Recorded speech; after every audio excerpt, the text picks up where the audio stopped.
I'm here today at the Japanese Classic Car Show with Jonathan Buehler from Nissan, and we are standing in front of a very iconic 300Z. This is a very special one, so we're going to talk about this, and we're also going to compare it to the new Z and talk about some of the commonalities and some of the design elements. This car is extremely special because it's one of our probably one of our most prized 300ZXs in the Heritage Collection here in North America, considering the fact that it is one of the SMZs. Now, the SMZs is a really unique and special, also rare considering its total overall number of units produced. But what SMZ stands for is Steve Millen. If you guys are familiar with Steve Millen, he was one of our factory race car drivers throughout the 90s, even furthermore as a consultant. But Steve Millen really kind of defined the sports car marketplace specific to Z with his aftermarket parts.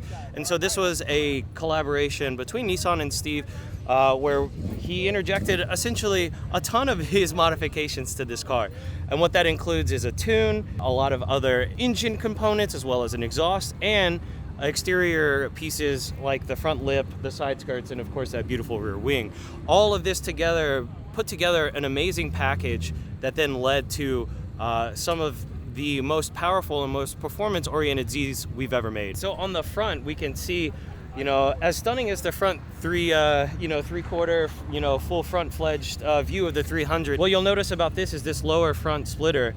So that's one of the key elements that was added to the front specific to the SMZ, along with its badged centerpiece between the headlamps. This one isn't vented, but they had the vents here to allow additional cooling into the engine compartment. So another really cool attribute here on the front end.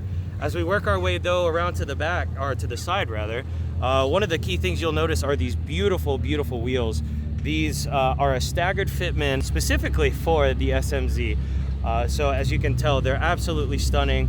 And then as we move, we can obviously see a lot of the design elements from Steve with the side skirts. As we move into the back, we have a rear diffuser and this rear wing that are specific to the SMZ as well. Again, kind of just differentiating it between the normal twin-turbo 300ZX to the SMZ itself. Right, so how many of these were made?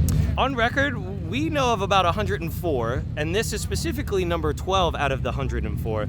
So this is a black on tan with the automatic transmission. But nonetheless, this has lived with Nissan in our Heritage Collection since its inception. Came over to us, used as a press car for some press material when we launched SMZ alongside Steve.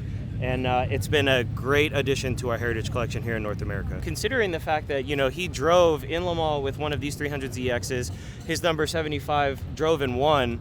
And so he's been very influential in bringing Nissan to light from not only a racing point of view, but then also, of course, from a collaboration, bringing road cars into the marketplace. So he's been a great attribute in the overall history, as well as providing us with this type of historic and then also performance-oriented vehicle. So our designers took a lot of the key elements in this rear end of the 300ZX, specifically the Z32, to really kind of pay homage into the new Z. So one of those is this taillight panel, as well as the actual taillights itself. So you'll notice that these rectangular shapes have now been transferred as we walk over to the new car, as well as the entire black panel. So this complete taillight panel has essentially been modernized in the new Z.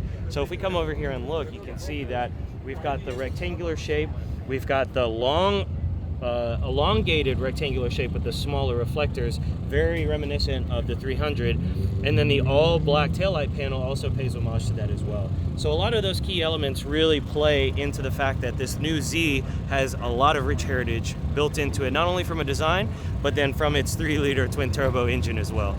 I remember seeing the Z32 for the first time when I was a kid, and I thought it just looked so futuristic and so modern.